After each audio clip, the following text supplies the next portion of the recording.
Pode falar. Bom, então, em relação ao prefácio, quando a gente vai colocar todos os pacotes que vai querer, vou, entre aspas, corrigir toda a formatação do documento, a gente coloca antes no prefácio, então.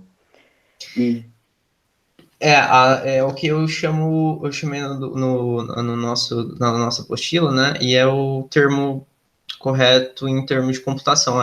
Isso se estende a outras linguagens, é uma lógica que se estende a outras linguagens.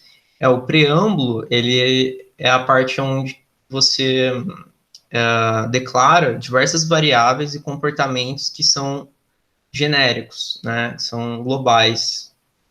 E então eu vou te dar um exemplo disso, né? Tipo assim, toda variável que é local, ela reescreve variáveis globais, tá? Então, se eu quero colocar que o meu texto em alguma parte fique em itálico, eu estou mudando localmente o comportamento do meu texto.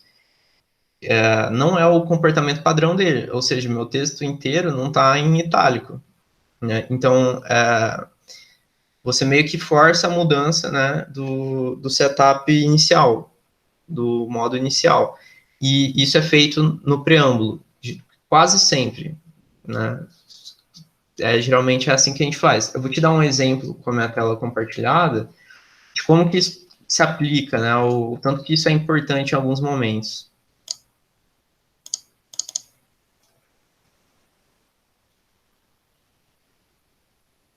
Certinho minha tela aí? sim, Beleza.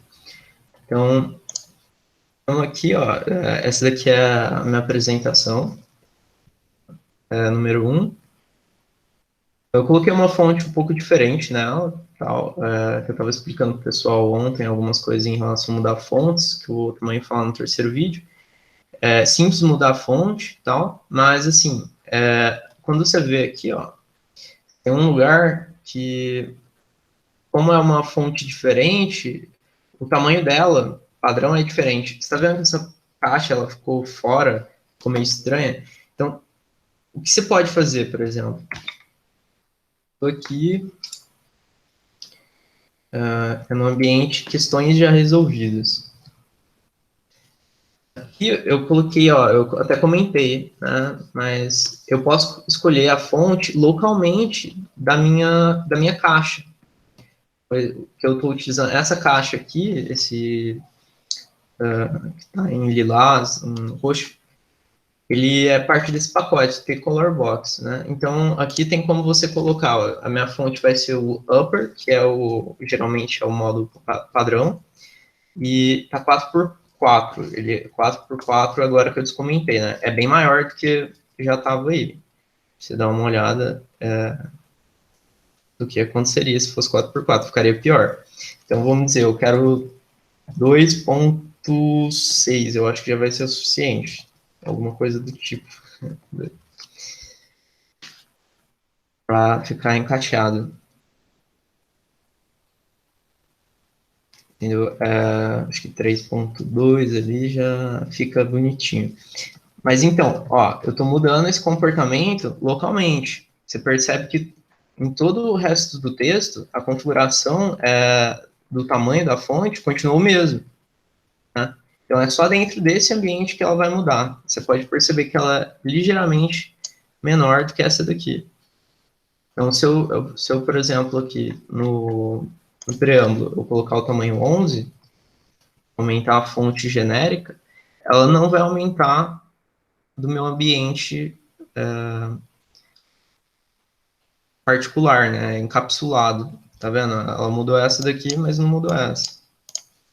Então, no preâmbulo, geralmente que você faz esse tipo de coisa de genérico, né? E quando você está dentro de um ambiente, você muda o comportamento localmente.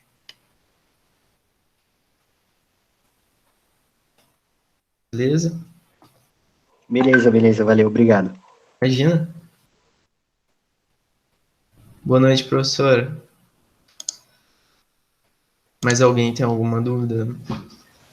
Boa noite, Pedro. Eu estava com o meu microfone desabilitado aqui, mas está tudo bem agora. Eu não quis interromper. Tudo certo. Entrei um pouco atrasada aí de novo. Não, sem problema. Fique à vontade. Ontem eu fui perceber que meu microfone estava chiando. Quando acontecer isso, pode me falar também, viu, professor? Que aí Eu não percebi nada não, Pedro. Desculpa, mas realmente eu não percebi que estava ruim nada. Pelo menos para mim não estava. Bom. É que na hora que eu fui editar lá o vídeo e tal, eu percebi que tava dando uns ruídos. Alguém tem mais alguma dúvida? Eu tô olhando aqui o chat. Esses negócios, esse comportamento, né, local e global, ele é bem interessante, assim, porque às vezes você está editando o documento e você faz alguma modificação global, né, e não se aplica lá ao lugar. Aí você fala, nossa, tá dando erro, sei lá, alguma coisa do tipo. E às vezes é que você esqueceu que você deu um comando local, né? Então, o que eu estava explicando para o pessoal, né, o quanto que é fácil você mudar a fonte também. Então, por exemplo, eu estava usando essa gótica, é exatamente a fonte que eu utilizo aqui no meu editor de texto, né, essa fonte aqui. Então, eu comentei, basicamente, os pacotes que é do Avante, que é a fonte gótica, e essa utilização de sans serif, que essa é uma fonte sans serif, como o modo padrão. Aí eu habilito o Computer Modern e ele já muda, realmente.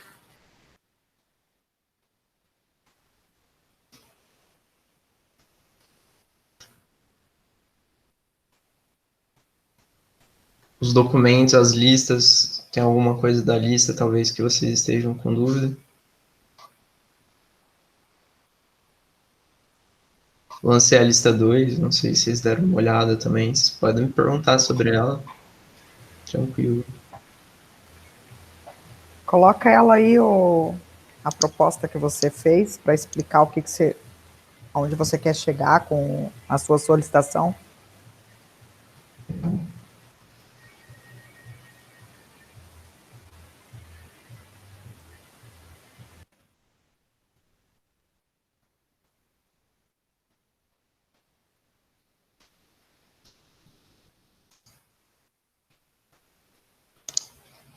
Então, aqui, né, basicamente, eu peguei um sistema de equações para que vocês...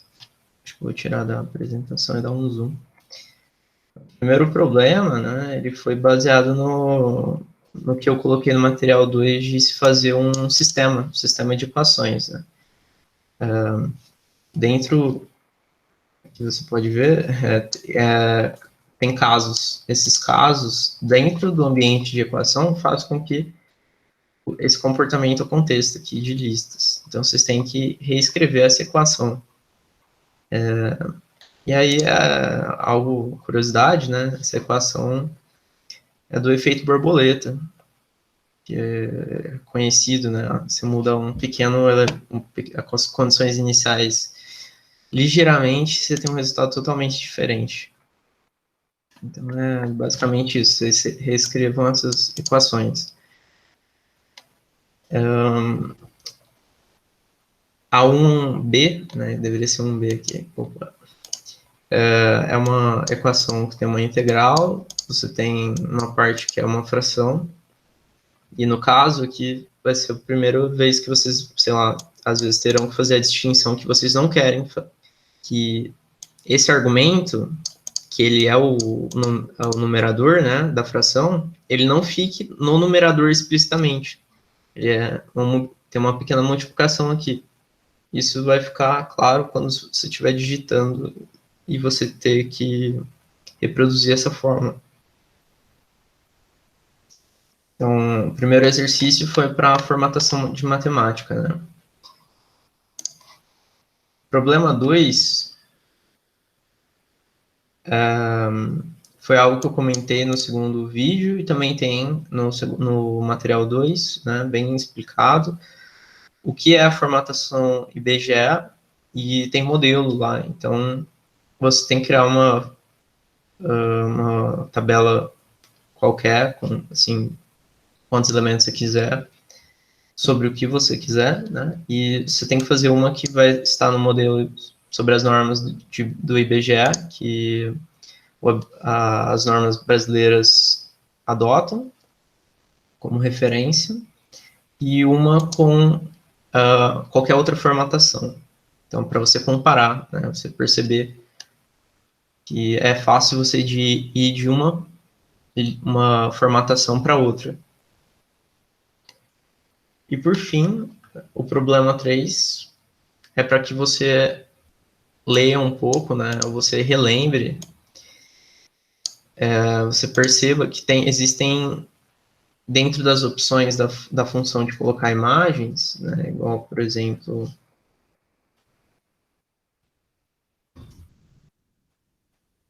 uma imagem aqui. Então, dentro desse comando de incluir uma imagem no documento, você tem a capacidade, dentro desses colchetes, depois do comando, logo depois do comando, dentro dos colchetes, você especifica o tamanho das coisas. E você pode fazer com que ele fique proporcional, então seja uma escala, né? Então eu coloquei 0,2% do tamanho original em pixel, né? Dessa foto. Porém, às vezes você quer que, sei lá, que o width, que é a largura, ocupe uma determinada porcentagem da página. Então, você pode determinar isso, né, escrevendo width igual width e colocar uma porcentagem aqui, 0,7, por exemplo. Aí ele vai ocupar 70% da página, largura. Você pode especificar isso, né? Então, o objetivo é que vocês dêem uma investigada, uma procurada e compreendam as possibilidades de você utilizar essas opções, os diferentes tipos que existem. Porque quando você estiver fazendo composição, vamos dizer, de duas imagens, você quer que elas apareçam lado a lado, uma das maneiras que você pode ter certeza que elas vão conseguir aparecer um do lado da outra é que uma imagem tenha 40% do tamanho da largura da página e a outra também tenha 40%. Então, você ainda tem 20% do espaço que vai ficar vazio. Então, você tem certeza que elas vão ficar uma do lado da outra. Isso é interessante quando você estiver utilizando o LaTeX para fazer coisas que não sejam necessariamente uma apresentação ou um documento de texto, né? Mais por exemplo, um cartaz ou um pôster. Então, é uma inicialização, né? Isso daqui chama modulação, é o tópico disso. Então, é isso. Vocês vão aprender a fazer um pouco de modulação. Eu dei uma dica, né? Tem tipos de imagens que são portratos que ficam melhor, assim, uma largura relativamente grande, mas 65% de uma altura de uma página, ela provavelmente vai ter uma altura bem maior do que largura, né? Então, é isso. Para ficar bonitinho, meio proporcional.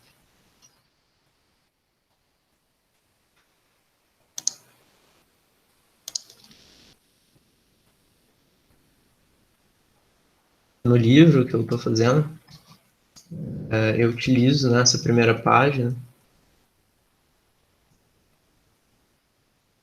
Na primeira página eu sempre utilizo um portrato. Retrato, né? Porque ele é mais longo em altura. Se eu utilizasse uma imagem, por exemplo, qualquer de wallpaper, né?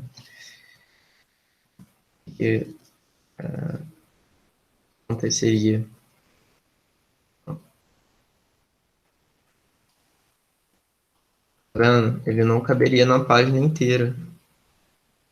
Então, esse tipo de coisa, esse tipo de consideração, não tem nada a ver com o poder da linguagem, né? Ou a linguagem em si. Às vezes você tem que ter uma noção que tenha com proporções e o que você está pedindo do comportamento, né? Daquela região. Então, aqui, ó, se vocês forem ver,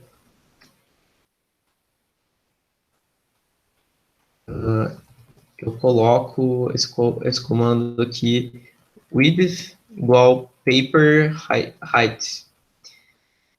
Então, eu fiz com que ele cobrisse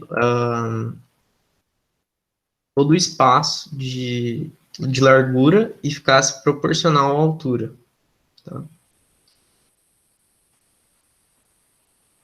Então, ele vai distorcer a imagem para ela ficar, até ela ficar com a largura, quer dizer, a largura ficar de forma que a altura inteira consiga ficar no documento, sem acabar com a imagem, né? Sem deixar ela totalmente desproporcional.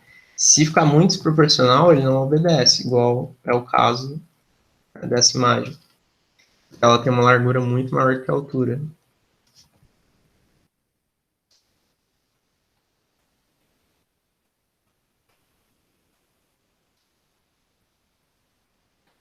Mais alguma coisa?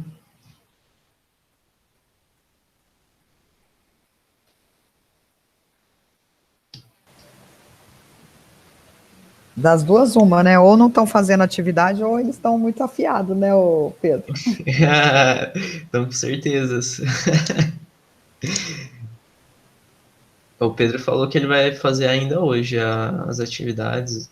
Ele estava tendo uns problemas de instalação, a gente conversou. Ele conseguiu instalar numa máquina Linux, só que ele estava tentando instalar no Windows, um Windows mais antigo e tal. Mas disseram aí, ó, pelo jeito já assistiram as aulas, então. Sim, beleza. Pedro perguntou da lista 1, ou questão 3.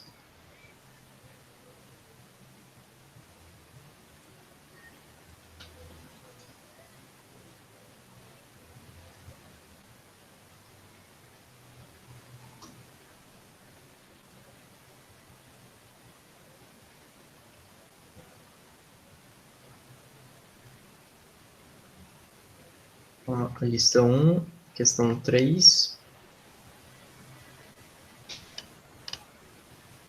Reproduza o seguinte ambiente de itemização. Então, itemização são esses ambientes em que você pode ter numerações, que aí o nome do comando seria enumerate, mas ainda é classificado como uma itemização, né? Então, quando eu tenho as apresentações, por exemplo, você utiliza muita enumeração. Vamos dizer, em diversos lugares você tem esse ambiente itemais e você tem diversos itens. Isso é o ambiente de itemização, né? O que isso quer dizer na prática quando a gente compilou o material? São esses números aqui, ó. Tudo isso é itemização. Então, você tem que fazer aparecer nesse lugarzinho aqui, ó, esses desenhos. Como vocês têm essa aula em mãos, em text, o que vocês precisariam fazer? Achar lugar em que dentro do meu documento se refere a esses códigos. Então, uma das coisas que vocês vão aprender quando vocês forem pegando mais modelos e estudando-os, uma das coisas muito interessantes que você pode fazer é sempre comentar uma região. Então, você comenta uma região lá e compila e vê aonde que desapareceu, né? O que desapareceu, o que mudou. E aí você vai descobrir, basicamente, sobre o que aquela região falava. Então, aqui ele está, o que é ambiente unificado. Então, é para frente de modificações, né? Sei lá, open source. Foi de motivação para open source. Então, se a gente voltar, né, comentar,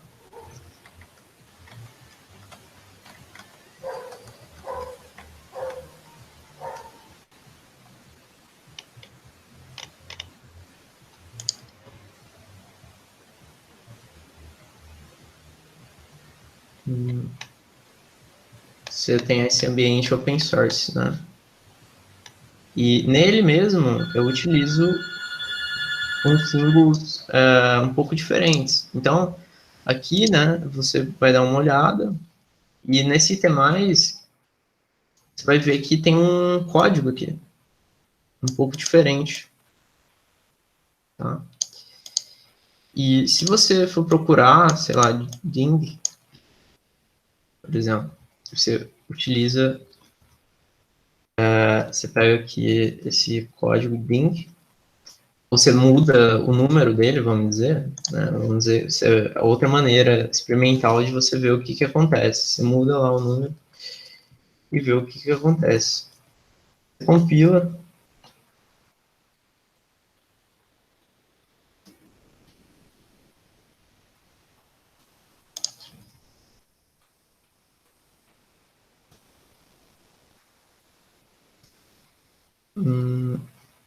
Deu algum problema.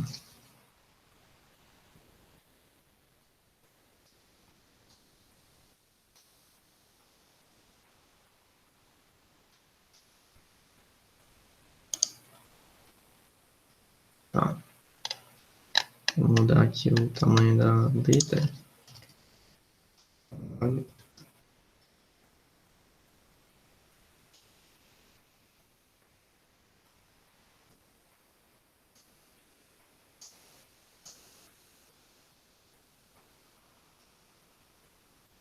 Questões resolvidas. Procura lá questões resolvidas. E a gente vai mudar esse código aqui para 60, né?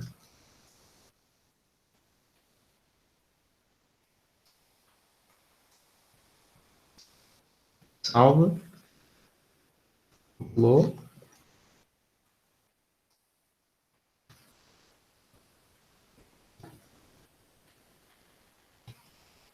Compilar outra vez porque ele ficou em branco. Pode ser. Alguns comandos eles têm que compilar duas vezes, né? Para ele tomar lugar. Mas pelo jeito não é. Aqui 160 não deve existir. 155.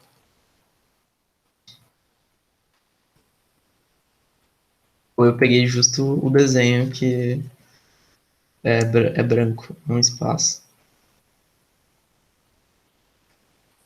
Ou não, né? Mas basicamente, o que esse dingbat aqui faz é que ele puxa de uma lista. Eu vou abrir a lista aqui para ter certeza do que eu estou fazendo. Mas você procuraria ding, né? Você viu lá essa palavra ding, que isso aqui é cor, e aí você tem um comando ding.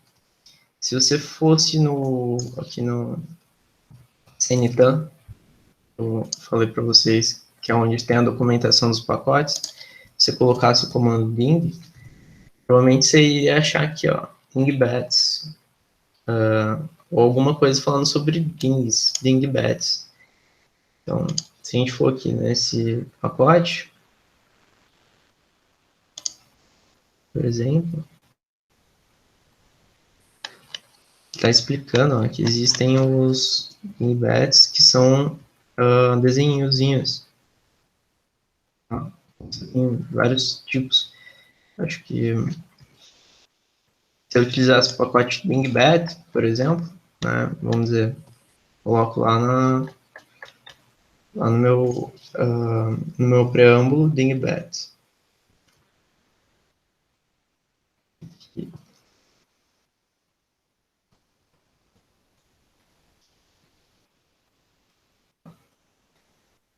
E eu vou querer o olhozinho.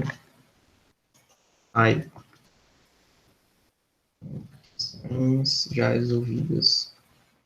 Ah, eu estava no lugar errado. Questões já resolvidas. É por isso que eu não tinha mudado.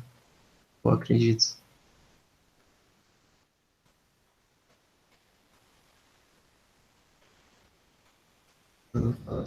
Eu vou, por exemplo, ai.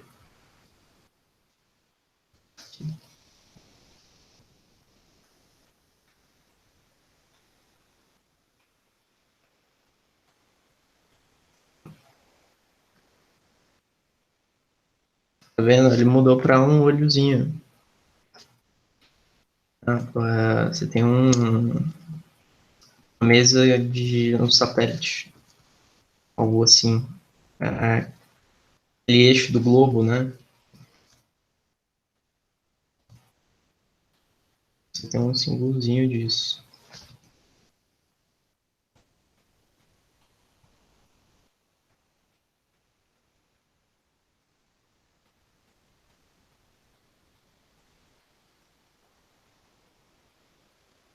Tá vendo? Isso aí são dingbats. Então, você acharia um pacote que fala sobre dingbat.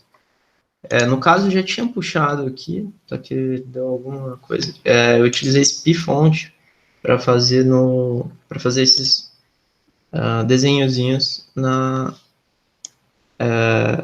meu documento. Aqui tem uma lista mais para baixo, né, que ele lista todos eles, ó. Então, eu estou pegando entre 55 e 160, né? Eu peguei lugares que não existem, tá vendo? Por isso que ele estava em branco. Mas se a gente pegar, por exemplo, o 234. 234.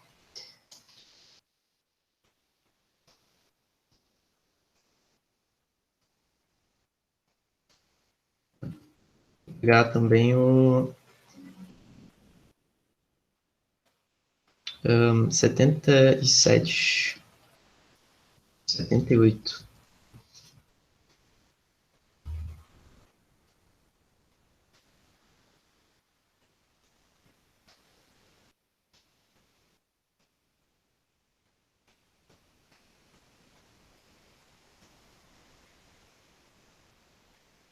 Então você mudou, né, esses dingbats. Tá feito. Poderia mudar a cor deles também. Se você quisesse utilizar blue, red, green.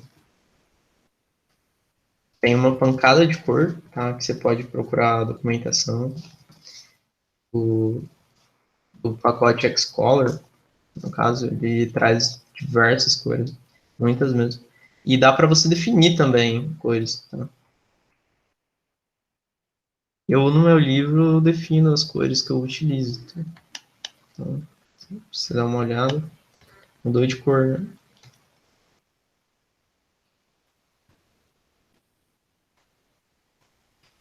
Imagina.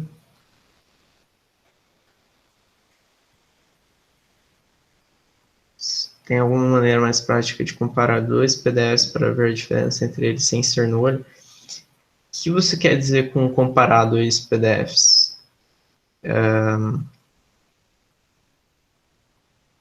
Você quer dizer, tipo assim, você tem uma versão, você fez uma modificação e você quer ver o que aconteceu depois e comparar os dois? Eu acredito que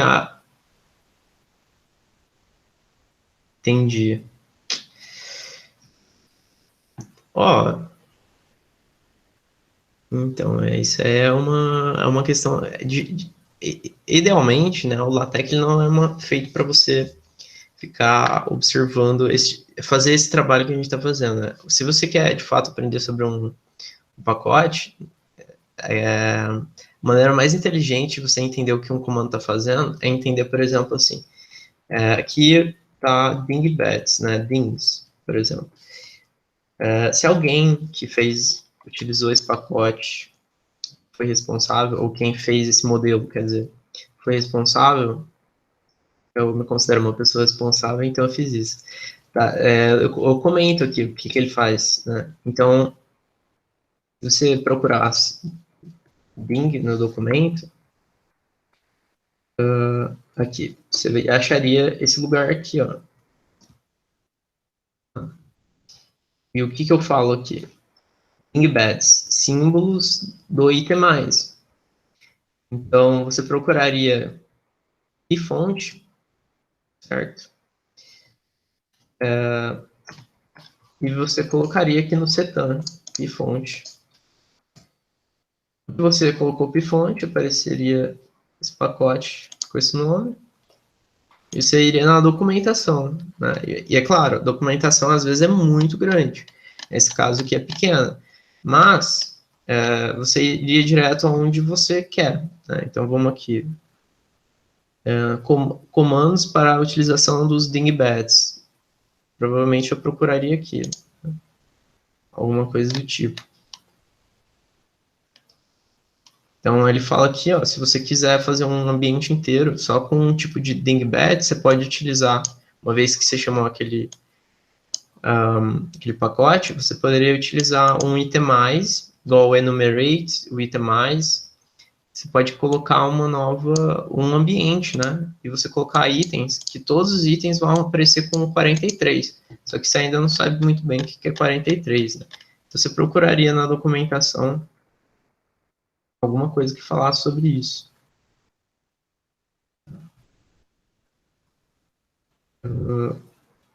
Opções.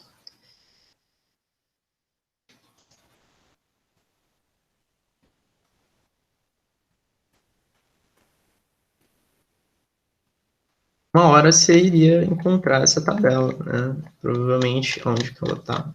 Vamos dar uma olhada. Comandos genéricos. Tá? Mas não é uma documentação grande, então também é tranquilo se você procurar isso. Mas então, aqui tem uma tabela que explica tipo a documentação. Então, você pode ter certeza, isso que é legal do LaTeX, que uma função não vai alterar o comportamento de outras funções dentro do seu computador, dentro do seu documento. Então, tudo que você lê numa documentação, você não vai ter que ficar pensando em como aquele comando interage com outros pacotes do seu documento. Né? A não ser que você, por exemplo, mude de classe completamente. Você coloque, estou fazendo um documento aqui inteiro em Beamer, aí eu venho aqui e coloco article. Seria uma mudança extremamente grande, né? Porque você está mudando o comportamento do seu documento. Então você vai perceber que vai ficar tudo estranho. Porque ele foi para um artigo, né? Ficou todo estranho. Então, não tem uma maneira mais simples do que ler a documentação, né? Eu diria isso, assim. Você tem que ficar fazendo no olho mesmo. O que você pode fazer também é você procurar uma parte específica, né? Então você comenta, tô lá no livro 2 para ele.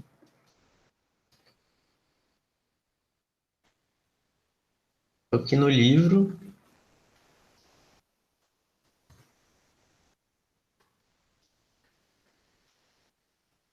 e eu vejo aqui o sumário, por exemplo, que é um exemplo que eu dei ontem, que decaiu nisso, tem uma parte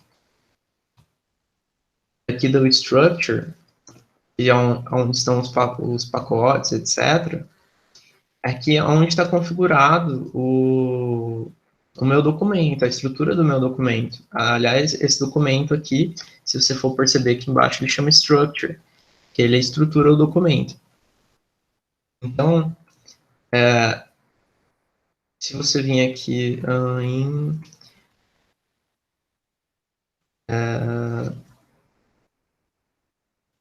região definição de cores, teoremas, ambiente de teorema, headers, tables e mini table. Chegou aqui nessa região que está documentado que está falando assim, isso aqui vai mudar como a sua tabela, o seu sumário funciona. Se você comentar isso daqui, pode ter certeza, né? Vai ter alguma alteração lá no sumário.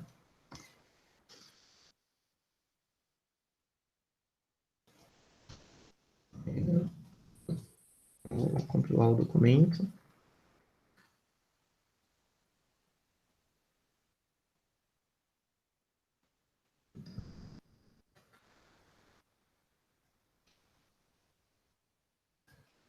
Certo. Bom.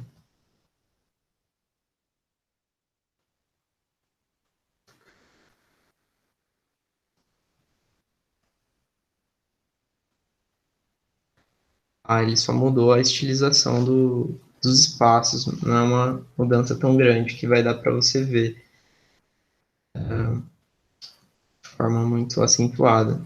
Mas você tem certeza que aqui vão mudar a parte da indentação das coisas, tá? Como aparece aqui, por exemplo, ó, esse daqui é do Minitable. Vou descomentar, ver que vai aparecer, se eu compilar duas vezes, né? Opa, não tá aparecendo. Então, é ali mesmo.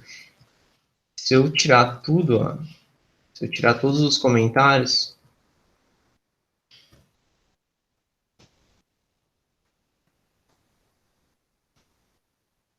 apareceu, tá vendo? Então, você já sabe, nesse documento, que essa parte da estrutura, né, tá responsável por mexer nessa partezinha aqui. Então, o que você faz? Estou usando esse modelo e eu quero mudar isso. Você procura sobre esse pacote aqui, ó. Ele está dizendo explicitamente que ele utilizou esse pacote para fazer a mudança da estrutura, dessa parte, né, no caso. Aí você vai jogar aqui e vai ler a documentação. 25 páginas, não é tanta coisa, né? Então, você vai, às vezes, no lugar que você quer, né? No caso, você está procurando o sumário, tables. Então, eu colocaria aqui table.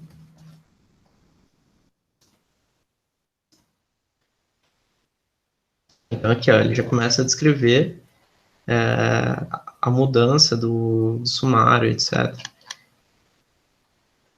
Então, ele vai ficar explicando. Então, geralmente é isso que você tem que fazer.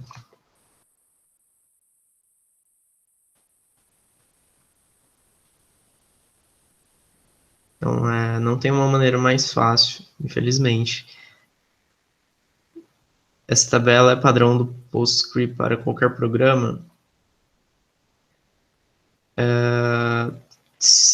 Tem como você mudar, né? Mas o LaTeX ele utiliza muito PostScript, sim. Por exemplo,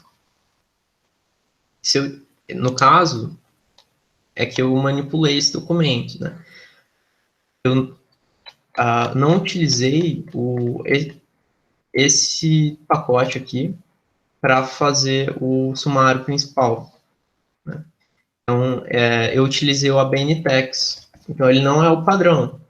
Ele está dentro da estrutura da classe do meu documento, que eu tive que mudar. Antigamente, essa classe era book. Então, foi meio que... Eu queria que ele ficasse no padrão ABNT, incluindo o sumário, né? Então, eu preferi mudar as estilizações do resto do documento, aprender sobre elas e mudar essa parte, do que ficar escrevendo os comandos da BNT. Então, aqui, ó, a gente pode perceber que eu dei esse comando, Table of Contents. Ele é estilizado dependendo da sua classe do documento. Se essa classe aqui for artigo, por exemplo, o sumário vai mudar. Tá? A gente já viu uma mudança, ele já deu uns erros. Né? Ele vai mudar. Tá vendo? Esse daqui é o padrão. Né? Então, se eu mudar a classe, ele vai para a BNT.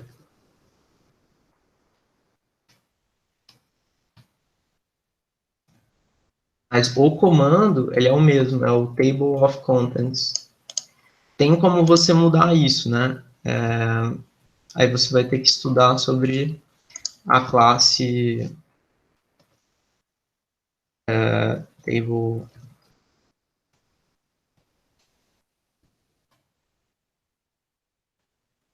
ou documentação.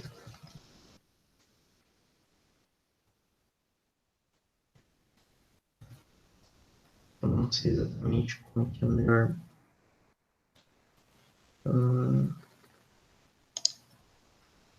Então, tem esse wiki que eu utilizo bastante, né? Ele explica diversas coisas. Esse comportamento, ele é básico de toda classe, né? Mas tem como você também mudá-lo, né? Então, o LaTeX básico, ele provê uma maneira de gerar o sumário de forma automática, né? Usando esse comando. Só que você pode alterá-lo. Aí você teria que ler a documentação dele para ter certeza. Por exemplo, você pode mudar esse comando aqui, né? E você vai explicar o quão profundo você quer que apareça no sumário, as secções. Então, tem níveis de abstração, né? O capítulo é o maior, depois o capítulo, secção, parte, capítulo, secção. Então, você pode escolher se quer que apareça só a partir do capítulo, se não quer que apareça a parte. Você não quer que apareça o próprio sumário. Se você tirar esse asterisco, né, ele estava com asterisco. Se a gente compila, ele vai mostrar o próprio sumário no sumário.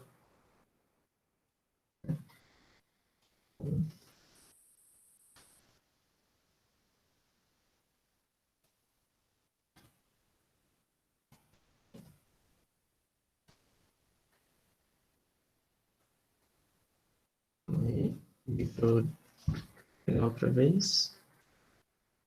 Pronto.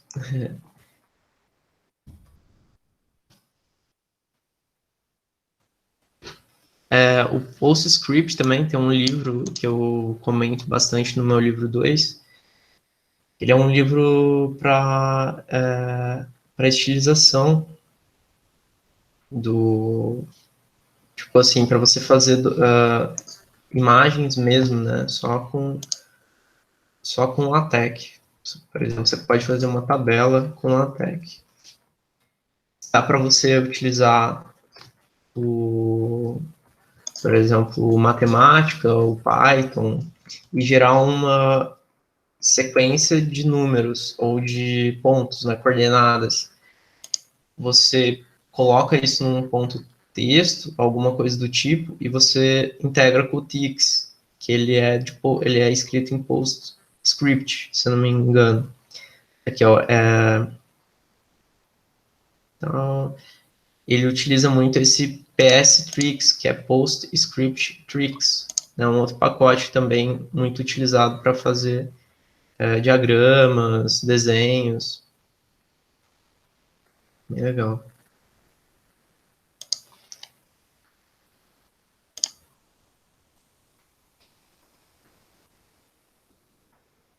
Se tiverem dúvidas sobre outra coisa, vocês podem também me falando que na hora que eu ver, eu altero o tópico. É bem legal que dá para você dar, por exemplo, fazer uns desenhos assim. Por exemplo, aqui, ó, bem simples esse comando. Basicamente, você fala para ele, desenhe, você dá os pontos que você quer que ele ligue, em que sequência. Essas duas setinhas, esses traços, né? Eles vão ligar o ponto 0 com o 0,2. O 0,2 com o 1,3.25. Isso, 1 com 3.25. Então ele anda um pouco para a direita, 1, e ele anda mais 1,25 para cima, né? Aí ele vai conectando todos os pontos. E aí ele faz um desenho, basicamente. Você fala para ele ficar redondo e a grossura da linha. Então ele é extremamente poderoso, então, também em relação a isso. Se você fornecer pontos, você pode fazer algo como um círculo, assim, ó. Você não está definindo uma função, mas você está colocando pontos. Ou você pode também falar em coordenadas polares. Você quer que ele fique no centro, que ele seja um círculo de raio 10. Aí ele faz um raio 10. Você pode fazer uma elipse, aí, ó, você dá o raio e os 2 pontos focais, né? Acho que tem a ver com isso. Bom, os parâmetros da equação, a elipse.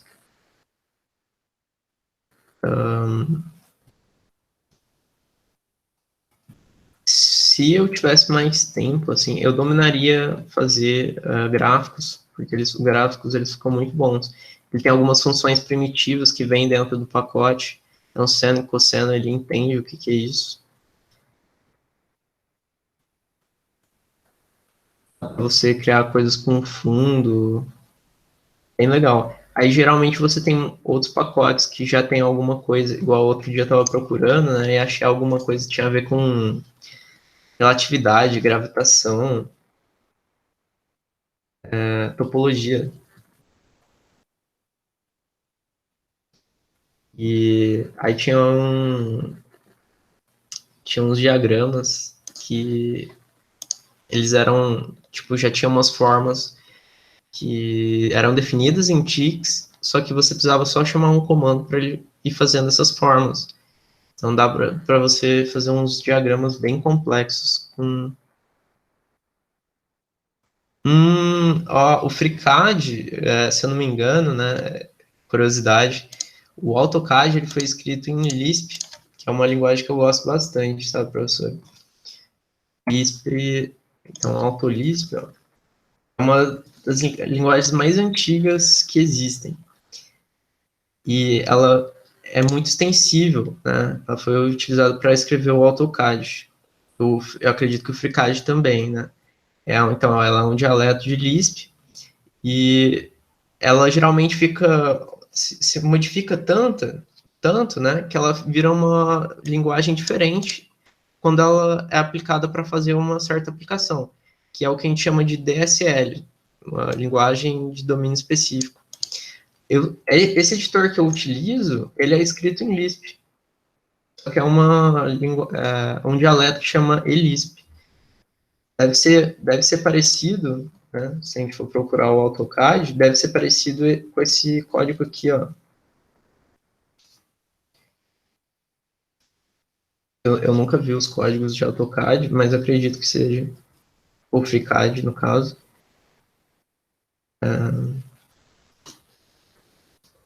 Com esses parênteses e tal. Isso daí é a Lisp.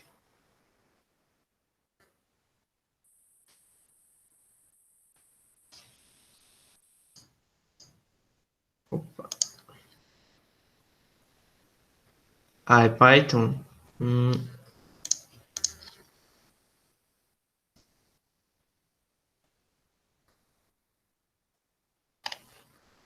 C++ e Python, de fato.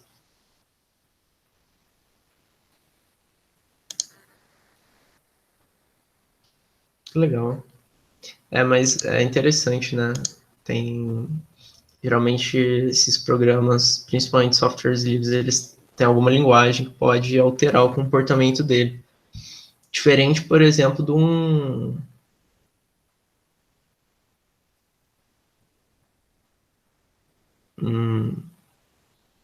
É que eu ainda não fiz desenho, né? Então eu não sei exatamente ao que você está se referindo, mas eu imagino, né? Você tem que escrever numa linguagem, geralmente.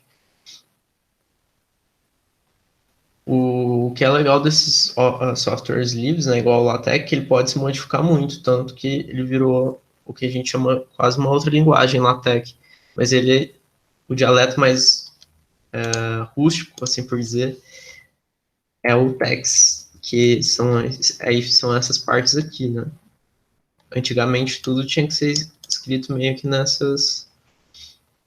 mão, assim, que dificulta muito. Ainda bem que já fizeram isso pra gente, né? Pedro, eu não vou poder estender a minha participação. Tranquilo. Eu vou precisar me ausentar e sair. Tá. Boa noite, professora. Obrigado por comparecer. Boa noite a todos. Obrigada aí pelo incentivo, todos vocês. Espero que vocês consigam tirar as dúvidas com o Pedro aí e fazer as atividades que ele está propondo no tempo, hein? Verdade. Vai dar certo. Graças a Deus. Boa noite para vocês aí, tá? Tchau, tchau. Vocês não vão ter mais nenhuma dúvida? Vocês não vão. Tá tudo tranquilo? Se vocês não tiverem mais nenhuma dúvida também, eu acredito que eu vou terminar por aqui. Já estamos 1 hora gravando online. Beleza, pode mandar.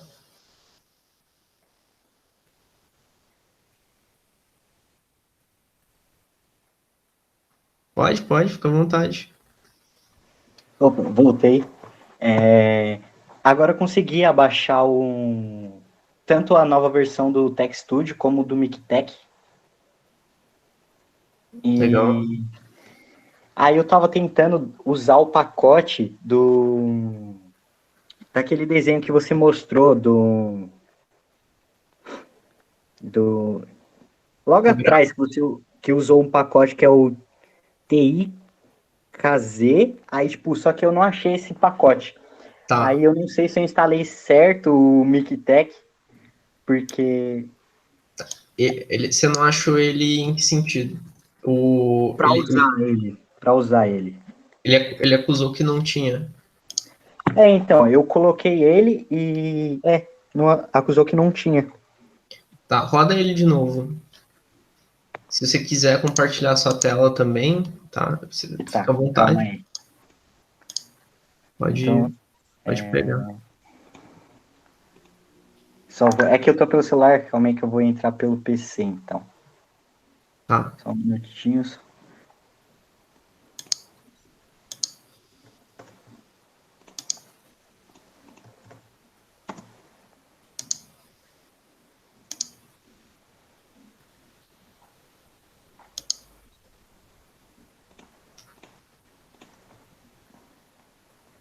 Aí, entrei. Calma aí. Aí eu clico para apresentar, né? Uhum.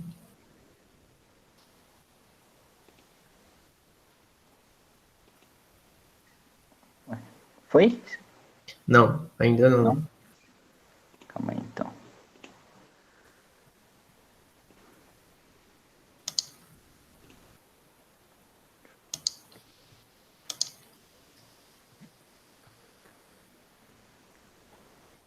Isso daí é meio complicado, hein?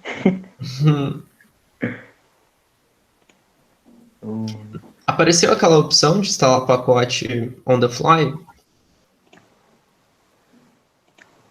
Boa pergunta.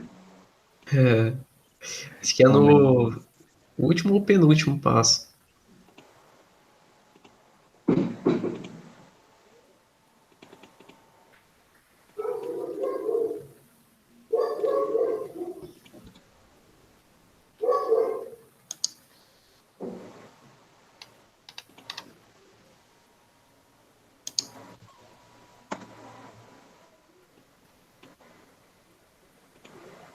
E eu tava achando que era um.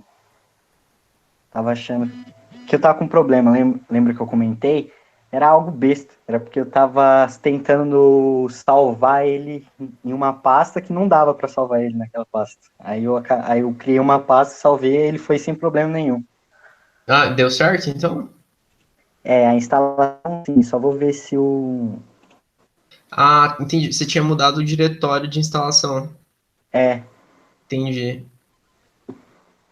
Geralmente o Text Studio tem que, se você colocar no diretório que é apontado, né, assim, no processo de instalação, geralmente o Text Studio consegue saber onde que tá, senão você teria que integrar ele na mão. Aí já é mais difícil.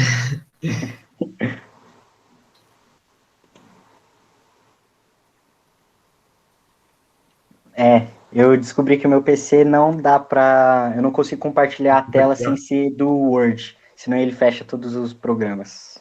Tá, então vamos pensar o que pode. Tem como você ler o que deu no erro, o log o logzinho. Ó, quando eu abro o Tech Studio, aí eu coloco, eu digito eu nem perguntei, eu posso tirar print da tela da gravação, né? Pode, pode. Ah, tá. Porque eu tirei isso, acabei não perguntando. Aí eu tentei dar o código, que é o barra TIZK, Aham. para fazer aquele desenho, sabe? Dos pontos. Isso, que liga vários Obrigado. pontos. Boa noite. Entendi. Então, ó, entra nesse manual, tá certo? Pega vamos dizer, vou fazer aqui em tempo real com você. Vai pegar um documento novo, exemplo. Deve ter aqui algum teste. Tem um teste aqui. Então, vamos colocar um BNTEX mesmo, ou vou colocar BNTEX. Package X.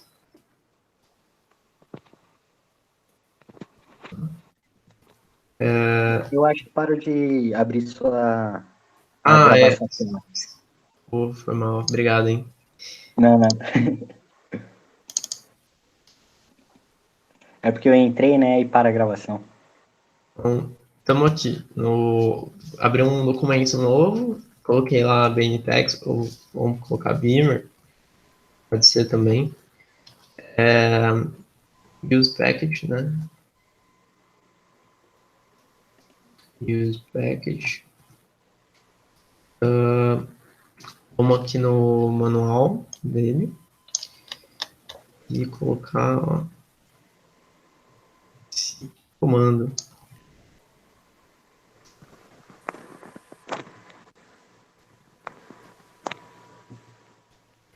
Já me disse lá que deu tudo certo. Então, criei um documento novo, coloquei o pacote, no caso já tem o pacote dele, né, o Tix, e coloquei o comando. Então já funcionou.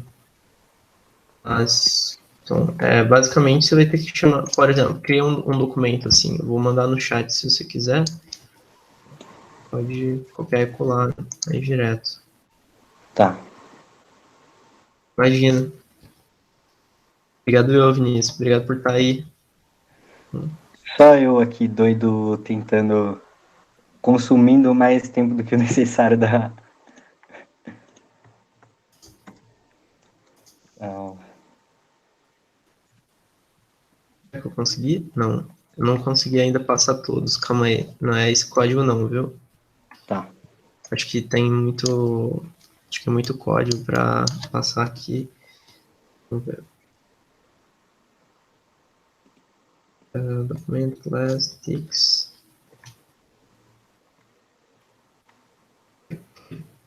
Esse último aí, ó, desde o document class até o end document.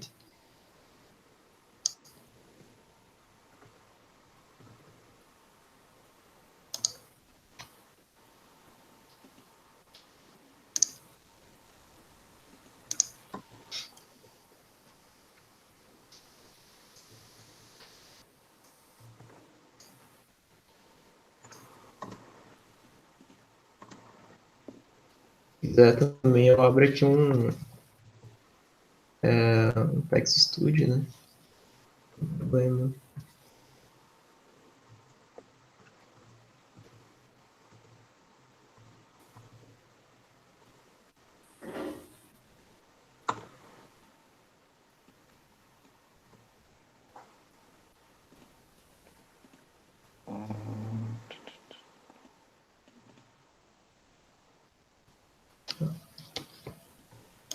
Text Studio, beleza.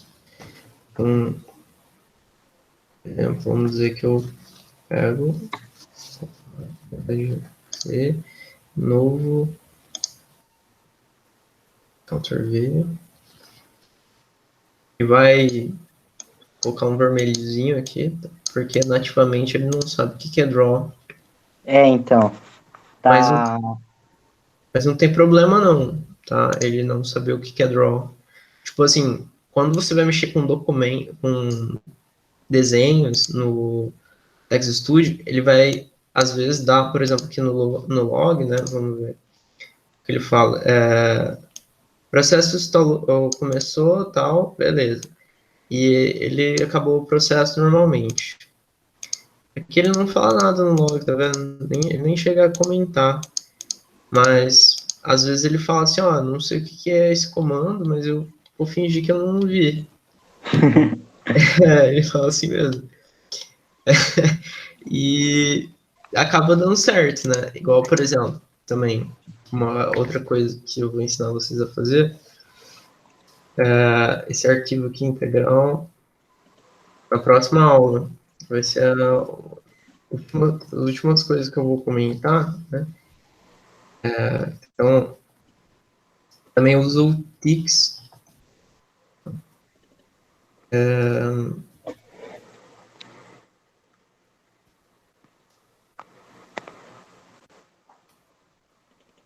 Eu vou fazer aqui no Spec Studio, né? Já estou aqui também. E dá, vamos dizer, beleza. Nem acusou nada, acusou uns erros ali, tá vendo?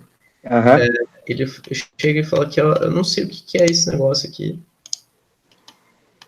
Talvez você digitou errado, o que é esse Gantt title e tal. Mas esse é um comando que vem do pacote. Ele não tem que a gente chama de dicionário, por exemplo. Ele não sabe o que é um landscape. Ele não sabe o que é algumas coisas assim. Aí ele fala, eu vou fingir que eu não vi. Se não deu erro fatal, ele finge que ele não viu. Beleza, então.